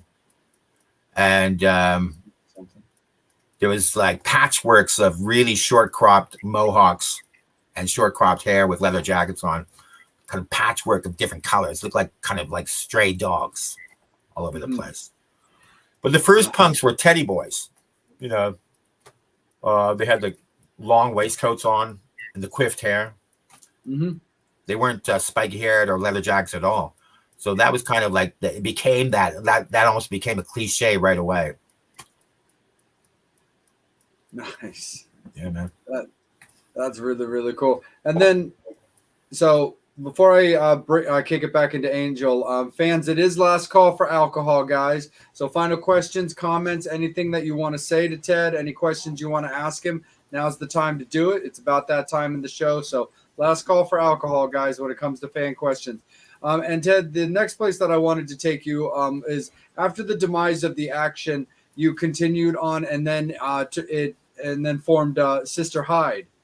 And what did you want to do with Sister Hyde that maybe differed from the Action? Yeah, man. Well, after the Action, when we came to Toronto, I formed a band with my girlfriend, and she actually was a singer, and I wrote the songs, and I played guitar. And that was kind of like we wanted to embrace that sophistication that Bowie had. So that was very kind of Bowie-esque. And at the same time, she was very much like a Grace Jones meets Bowie. So we wanted to have that kind of tribal thing, which was big at the time. Bands like Pigback and stuff was happening in England. So we kind of had this thing called cryptic funk, we called it. We still had the vampire image, and people in Toronto didn't know what to do with us. Like they said, oh, these guys are trying to be too cool. They're not like us, So we were kind of ostracized by the Toronto hierarchy. And that's when afterwards we moved to Montreal, back down to LA, and then to Seattle. And in Seattle is where I started Sister Hyde. And Sister Hyde was like, I just wanted to be glam rock. So we wanted to bring that glam rock thing in. That's why I had the feather boa around my neck all the time. Again, I got into trouble a lot with Sister Hyde because Seattle was kind of small town. It's kind of a small town, really, Seattle. And I wanted to prove that I just come from LA. So again, I was being really kind of arrogant and ignorant and causing a lot of trouble at gigs. When we brought it back into Toronto, when we moved back to Ottawa, to reform the Action. They kind of sent for me. They said, okay, we got 2 record deals. One from Italy and one from Vancouver. And so you got to come back and front the band. So then we reformed the Action in Ottawa, and that lasted about a year or 2 years before it broke up again. Same problems. And then I brought Sister Hyde. I was doing Sister Hyde in Ottawa, and then I brought it back into Toronto. I think I wanted to do the glam rock thing. Like a lot of the lyrics were very sexually based. Songs like Pills and Liquor were very drug oriented. So like sex, drugs, and rock and roll. I basically wanted to live that dream, and so the stuff is pretty cool. I mean, some of the stuff's pretty cool. So it's definitely that kind of glam rock sound mixed with the Dolls, kind of like a Dollsy kind of thing. Nice. Yeah. Mixing it with the hair bands, the sound of Guns N' Roses and LA Guns. And I was playing guitar in it. So that was the big difference, because now I'm not playing guitar. I'm free of the guitar. I'm able to move around, front the band a lot more. Yeah. You're not as stationed to a microphone, really, because right. But as a guitarist, nice. I had the Rolls Royce of amps. I had the Marshall 50-watt head, the big cab, an SG guitar, a Les Paul. So it was definitely that kind of, at the mic.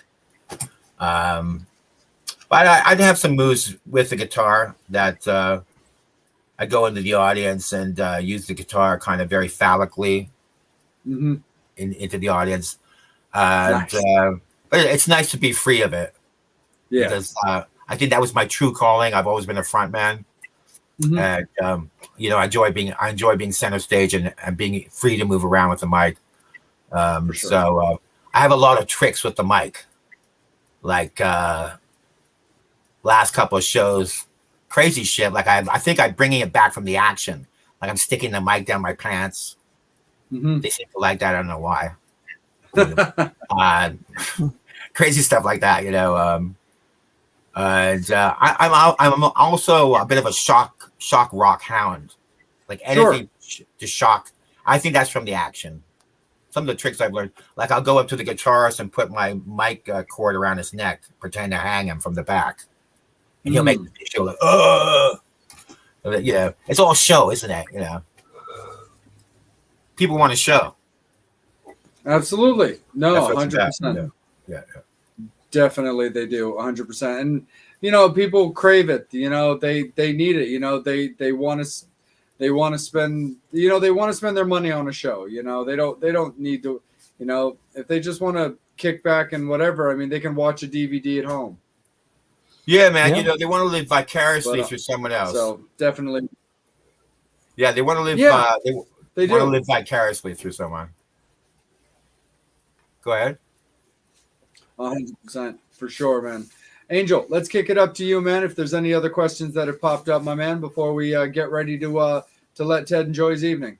2 more awesome questions. So Oh wow. let me get right to it. Do you feel like you're more of an artist or a musician? That's a Wow. good question. Well, you know, I don't think I could do one without the other. So I definitely like doing both. And in a way, it's been the cross I've had to bear through my whole life. Because usually one person will go, I'm going to be an artist. I'm going to make it as an artist. But I've always had the two things, you know. I guess the rock's been the devil and the art's been the angel on shoulders. But a lot of the time, I haven't been able to focus on one for the other. So instead of going, I'm really going to be a famous artist, I want to just do that. Or I just want to be a famous musician. I just want to do that. Instead, I do both. And now I brought the poetry into it and the writing as well. So that's another kind of diversion, but they all work together. I think the art is something that people go, wow. You know, the guy can draw, the guy can paint. As I said, you know, I've got a scholarship in Los Angeles and trained in Mexico at art schools. So I definitely have my own style. And I definitely have my own style singing too. Like with my voice, maybe there's people that can sing better. I don't know. Trained singers, but you can always tell my voice. It's identifiable. And I think that's the most important thing. And in music, we see it a lot on these shows. Maybe someone doesn't have the greatest talent or whatever, but if the audience likes them, that's the main thing. Right? If an audience relates to you and you enrapture an audience, I think that's the most important thing in music. Yeah, man. So definitely, I'd like to still keep on doing both. I see myself as a career musician, a singer in a rock band. In a way, that's all I've wanted to be ever since. You know, I've seen bands like Alice, and I remember in LA, I was at the after party for Free Jack, which Jagger was in. So Jagger was at the opening at Man's Chinese Theater, and then there was an after party at one of the kind of shishi bars, restaurants.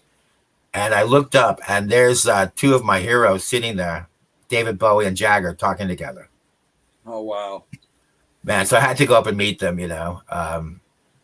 And that was like a big moment, of course, because you're meeting your idols. And Bowie, very, very cordial guy. Jagger, not so much. It's like, if you could look into Jagger's eyes, you would feel like he stripped you naked and raped you just with his eyes. These terrible blue eyes, you know. But Bowie, on the other hand, was very cordial and half rose up his seat, you know, to meet. And yeah, man. So I think definitely having the both in my feathers in my hat, having the art and being able to do it well, and having the music and being able to do that well. I think those are 2 things that I need to have in my life. Nice. And Next question. What did you like the most about your time in Seattle? Oh yeah, good question, Jules. I think the thing about Seattle was the grunge thing had just happened. I just missed it by a year. But Seattle was kind of, in a way, it was kind of boring compared to LA, of course. It's a much smaller town. But at the same time, it was kind of refreshing. And I think the idea of freedom, I had a lot of freedom in Seattle. And I was playing a lot. So I liked that. There was a lot of bars there. There was a lot of clubs to play. It wasn't like LA where you had a lot of bars, but they were hard to get into. Like we played the Whiskey without having to pay the Whiskey to pay to play, which was a big thing. And I opened up, and when I was in LA, I opened up for bands like John Entwistle at the Roxy. Oh wow. Yeah. But Seattle was kind of grungy, even though grunge was on its way out. When I was there, I was living in a place called Capitol Hill, and it was a lot of gays who lived in Capitol Hill. And also, Kurt bought his last hit of heroin a couple of blocks from where I lived that fateful day. Wow. But it was always raining. That was the thing. It was always raining in Seattle. It's like Vancouver. But we'd gone to Vancouver from LA and then had to, going back down to Seattle, going back down to the States, it was really much more exciting than staying in Vancouver. Vancouver was kind of very limiting. I've always enjoyed America more because I've always felt a sense of freedom crossing the border from Canada going into the States. And it's kind of an exhilarating feeling of being in America and a feeling of more of a freedom, I think. Canada is a bit too quiet for me sometimes. So, but in that way, I don't feel there's much competition here at all. So when I go to play, people are kind of astounded because I'm bringing all those tricks, that doctor's little black bag full of tricks with me from the action, from living in Hollywood, from the glam rock, from living in Seattle with the grunge. And so I'm bringing all those tricks with me and people are kind of like, wow, where's this guy from? Certainly not from here. But in that way, there's not much competition, I feel, here. But Right. yeah, so just living the dream, Absolutely, 100%. Yeah, that's what it's all about.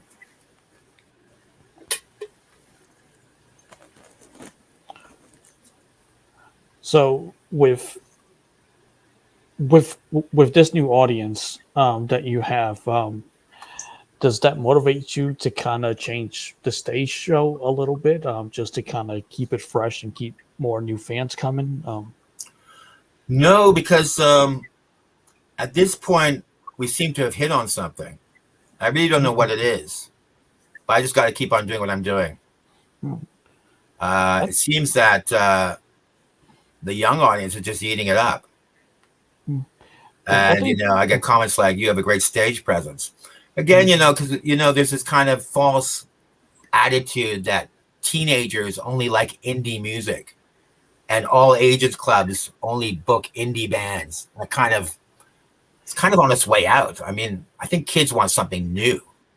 They don't want to be stuck like in the hip hop thing constantly or the indie thing.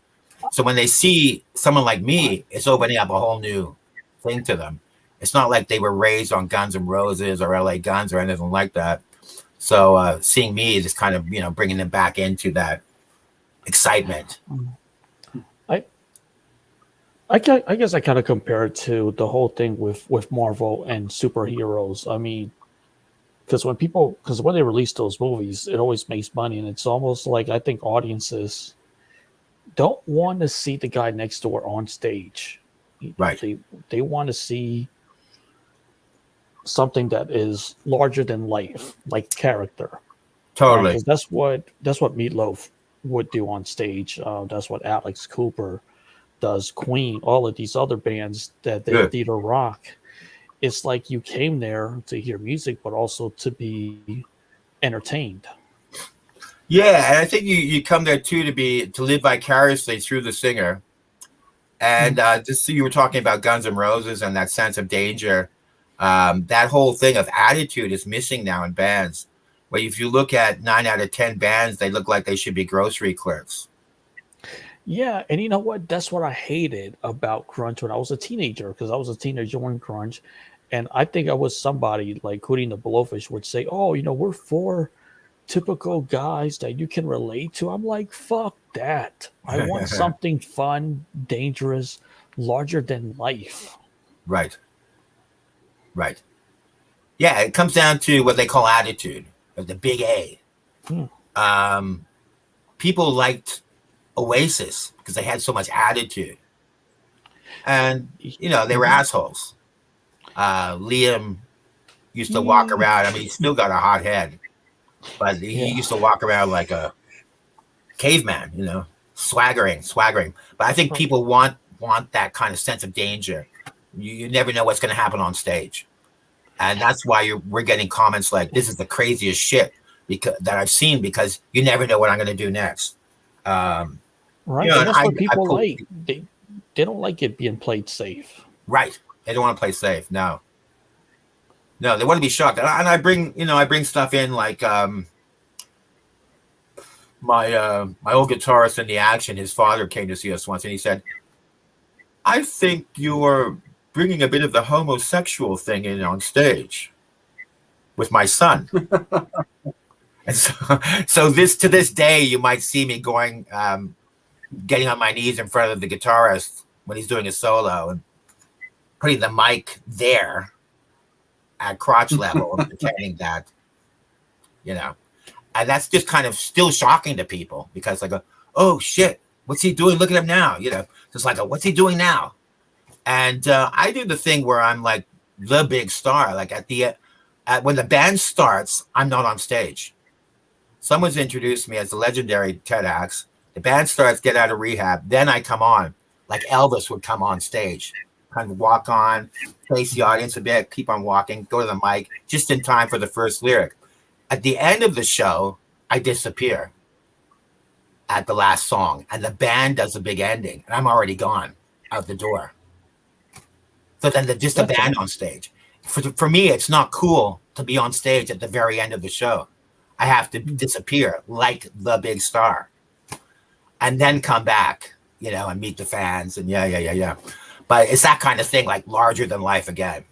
Right, because it's just a mystique, that is kind of missing. Like I remember Soundgarden, when they came out with a new record in '94. That first video was just pictures, and they were allowed to be, like back then, artists were allowed to be mysterious. They were allowed to have a mystique about them.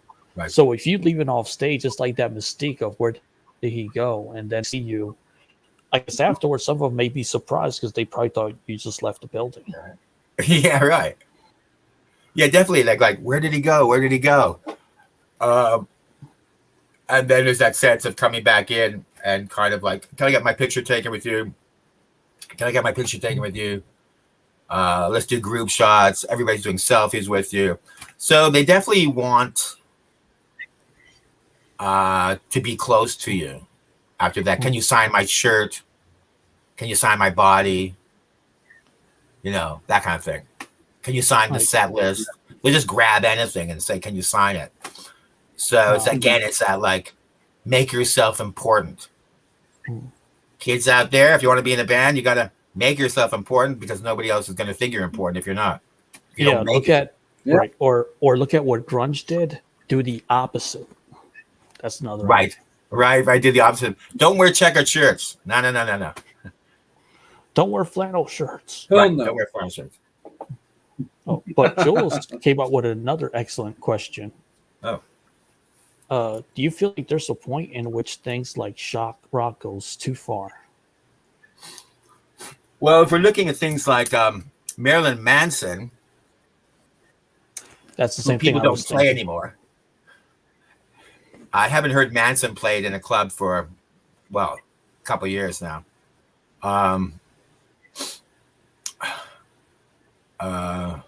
But if that's going too far, again, the problem with shock rock is that a lot of the time it goes to the singer's heads. So you get a guy like Manson, Diddy or Dindy, you know, he wrote about stuff in his first book. So I think he probably did do a lot of the stuff that he's being blamed for. But that's when it goes too far. The only time it goes too far is when it goes to the singer's head and then they start demonstrating that in their private lives or their public lives. But as far as shock rock on stage, I don't see how it could go too far. Obviously, if somebody's beating themselves, there was a band like that. I can't remember the guy's name. He used to beat himself up and set himself on fire and that kind of thing. So, Oh yeah, that would get the fire marshals depending on which city you're in. I think that's when it goes too far. Yeah, I know Gigi Allen used to do crazy Right. shit. That's what I'm thinking of. Yeah. Yeah. I think that's when it went too remember far. in the right? early days, like Crew, like I think Nikki Sixx when he used to like burn his leather pants on stage. Mhm. That was kind of trying.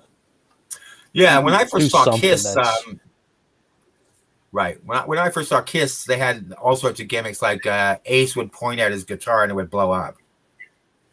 Huh. It just wouldn't really blow up, but it looked like it blew up. Right. When I saw Alice, he had 3 trunks of gimmicks, like fans, bubble machines, and all sorts of gimmicks. He had there was one guy whose job it was to set up the gallows Oh or yeah. the guillotine. So really, if you're looking at shock rock, he was kind of like the father of it. Mm-hmm. Yeah. Do you think it goes too far, shock rock? I don't know. I don't even know what shock rock is. Yeah. I'm all about any type of showmanship, so I don't really see how it could go too far. I mean, I guess the only way that you could really shock somebody is legitimately cutting off your own arm, and you can Yeah. only do that twice. I think Right. Jules brought up a good one. Yeah. Right. Yeah, that is too far. Right. Yeah, I can understand where you're coming from with that, Jules, for sure. Right, because it's entertainment still, but you just don't want to Well, I take think it further. I think the big change from the 80s and 90s into today's shock rock is, if we go back to Manson, is the misogyny is gone. What we want is for the misogyny to be gone, right? We don't want to treat women like playthings for men. And that's the difference, because if you look at all those bands like Crew and Guns N' Roses, it was all based on misogyny. Like, women are just there to entertain us after the show. So if you're looking at inclusion, I have an Asian guy, a guitarist. I have a bunch of different nationalities in my band. That's inclusion. If you're looking at my lyrics don't have anything to do with sex, really. They're which is for a nice change. It's refreshing that you have a metal or a glam artist like me, or a shock rocker who doesn't base his lyrics on sex. Because again, that's different. Oh my God. Sorry, I'm just thinking about when he's talking about Motley Crue. Like the Dr. Feelgood record, there was references to sex and everything. It sold 5-6 million albums. Right. And the next record, they had no songs about sex, and it barely went gold. Of course, they had John Corabi, but still, I mean, Right. Yeah. And if you're looking at a band like Kiss, it's mostly male fans. I would have to say that Kiss is a man's band. If you look at the audience of a lot of these glam bands, maybe the women are still back in that mindset. The ones that are there. But these are, again, they're mostly male audiences, mostly male fans. You know, it's like, yeah, I wish I was in Kiss. I wish I was in Crew. I do that shit, man. I'd be living the dream, you know. But it's got to change, right? It had to change. So my lyrics are mostly about relationships, toxic relationships, and then you find that a lot of the kids can identify with the lyrics. I don't want to hurt people. Sex, horror, violence. The chorus goes, sex, horror, violence are the new gods today. And that's really what's happening, isn't it? Are you guys Trump fans? Nah, I'm not really a politics guy. I'm an independent. I vote for who I think is going to do the best job. But Trump's, he's not for me. Right. Me neither. I'm not into the whole political thing. I think, even for example, with any band like Kiss or anything, there's always a debate, you know, which album was better, you know, should they retire, should they bring Ace? There's always so many different topics. In the end, I'd rather just enjoy the music. Right. Because I don't care if they didn't play a certain song or what lineup they have or anything. If you like it, you're going to go see it. If you don't like it, you don't have to go see it. But what seems to happen is people will still comment even if they hate it. Oh, yeah. Totally. But I'm a hypocrite for saying that because I bash boy bands. So. Right. Yeah, man. Yeah. And, you know, it's like this there's this whole dichotomy. Do we listen to Michael Jackson's songs without thinking about what he did? Or do we listen to Marilyn Manson's songs without thinking about his whole thing? I think the music and the personality is really kind of, now you can't really differentiate between the two. Yeah. I mean, like I said, I think with music, you know, we all got into it when we were teens because it was entertainment. It was just a way for us to be entertained with seeing Kiss and the lyrics and all that stuff. We knew it was entertainment. Yeah. Yeah. Well, I don't think back in the 70s and the 80s and the 90s, nobody really knew about what that meant.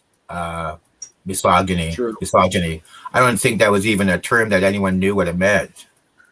So now it's kind of come up where women's rights and, you know, you're looking at Madonna and the way she was attacked on the Grammys, really for her kind of swollen face features because she just had a facelift. Yeah. But her take on it was like, if you read her tweets and stuff, her take on it is, once again, I'm the victim of a paternal society, a misogynistic, you know, there has to be more adventurous women. And that's her take on it. So, yeah, but you know, she did push the envelope on those things. Yeah.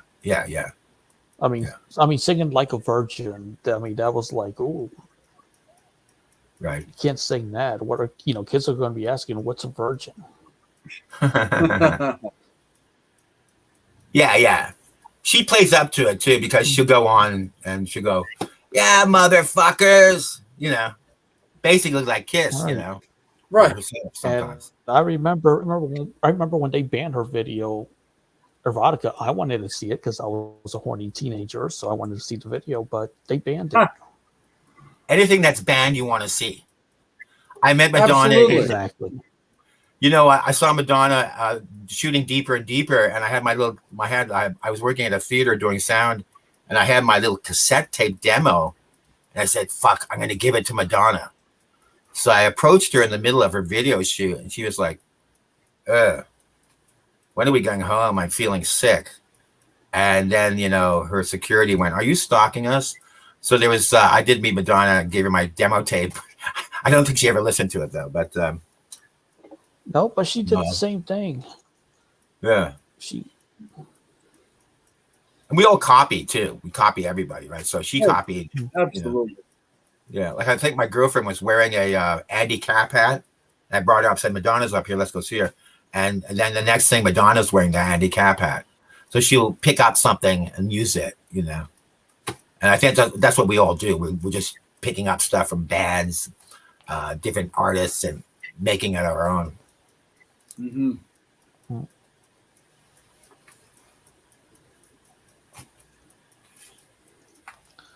Oh, wow. What was that? A 2-hour mark. Ah, well, guys, Yeah, what do you no, think? it's definitely. Yeah, no, it's definitely been a great one, Ted, for sure. But before we let you go, where can you be found, and where can the fans do some shopping for you, man? Like, where can they find your albums? Are there CDs? Are there T-shirts available? Yeah, man. We're going to be doing some merch starting in May. So we're going to have T-shirts and little vampire T-shirts with fangs on them, with Ted Axe, black with red on black. So that'll be cool to get.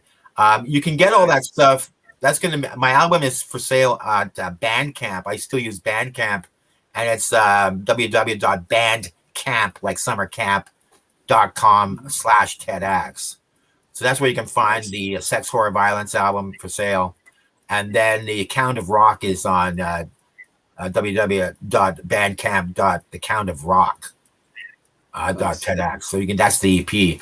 But then again, you know, I'm on Spotify. I'm on every app like Apple Music, iTunes, anything you can think of. You can find TEDx on it. Yeah, and so, but the big thing is now is we haven't had a lot of merch because we just didn't think that we were going to get this kind of audience happening, and now everybody wants merch. So definitely we'll be investing in that. The band is certainly going to be funding the video, and that's the first thing. And then I think we're going to have a lot of merch spinning off that. But suddenly people want T-shirts and want souvenirs from the band. So definitely going to have to start doing that. Yep. No, definitely. Right here, dude. I'm gonna rock that thing when you get them put out. Oh, cool, man. Yeah, Yeah, we got definitely. the website on the screen below. Yeah. I'll definitely send that out to you guys. Absolutely. Oh, yeah, what's on that screen? There it is. Got your Bandcamp up there. Yeah, man. Yeah, but any of the TEDx is everywhere, and if anywhere you can think of online, TEDx will be there. Right. Awesome, man. It's something cool. TEDx booty shorts. Little vampire fangs on the ass. Yes. Yeah. Top. How about little top hats? Who doesn't like biting in little top hat? Yeah, little felt top hats. Nice. Maybe a cape with TEDx on the back. That could work. I still love the idea of like temporary like vamp fang bites. Right, that is a good one. Or like TEDx handcuffs. Yeah. We were talking about Kiss, and I think in the early days, Kiss was the first band to really go whole hog with the merch. Yeah. Oh yes. You can even be buried in a Kiss casket. Right. Kiss casket. Everything. Yeah. So I got to do the same thing. Hey, yeah. Why definitely. not? But you know what? Sex sells. Condoms, dildos, handcuffs, whips, chains. Mm-hmm. Hey, sex sells. TEDx condoms. There you go. There you go. Got to watch them though, because they might have bite marks in them. Then they're no good. Seriously, there might be a couple of holes in them. So and that's bound to turn somebody on. Use them at your own risk. Right. Well, dude, Ted, as always, man, we can't thank you enough for taking some time to again join us on the show to talk your history, talk about what you've got going on, and talk about what you've got coming up, man. Thanks very much, guys, for having me. I hope I didn't bore the audience too much. Not at all, nah, man. We're a talk show, man. This is the TEDx episode, man. It's all about what you want to say, man. And we're super happy, super blessed, and very, very grateful to have you on again. Thanks for having me, guys. Really appreciate it. Absolutely our pleasure. Reach out to me anytime, my friend. You know you're always welcome. Cheers. Will do. Got to get you guys some t-shirts when they come out. That'd be awesome, man, for sure. We would definitely love that. Thanks, Angel. Thanks, Jay. Anytime, my friend, for sure. Cheers, Metal man. Summoners, we love you guys. Thank you guys so much. As always, you can find us all over the place as well on our socials. And definitely make sure that you're getting out there and supporting live music. Make sure that you're getting out to TED shows whenever you can up in Canada. And let's get everybody all riled up and try to get him down here to the States. You can Man. find Follow Angel- me. Follow TEDx on Instagram and Facebook as well. So that'd be great. Absolutely, and you've also got the TEDx Fangs Club as well for anything else that you want to follow, fans. So definitely make sure that you're getting out there for that. You can find myself on Instagram at Justin R&R Junkie. You can also find me on Facebook. Same with Angel. You can find Angel at Angel Alamo as well on both Facebook and Instagram. And of course, our mates, the Psycho Steve and Bobby Dreyer as well can also be found 100%. We do have merch as well there, friends. And anybody who wants to get a Metal Summit t-shirt that we have pressed, just reach out to me, DM me on Facebook, and we can get that all squared away for how you guys can get your hands on our very, very stylish t-shirt. But anyway, Hey, man, congratulations for your Nashville trip. Thank you so much, Ted. Yeah, that was a big one, and we really, Angel and I definitely felt really good about how we were able to put some legs under the show and help give us a little push. So we appreciate that, Ted. Thank you so much, my friend. Yeah, but with Nashville, like I said, Steve was still joining us. Yep. On the chat thing, and Bobby Bobby made a funny appearance in one of the interviews, which was hilarious. Oh, cool.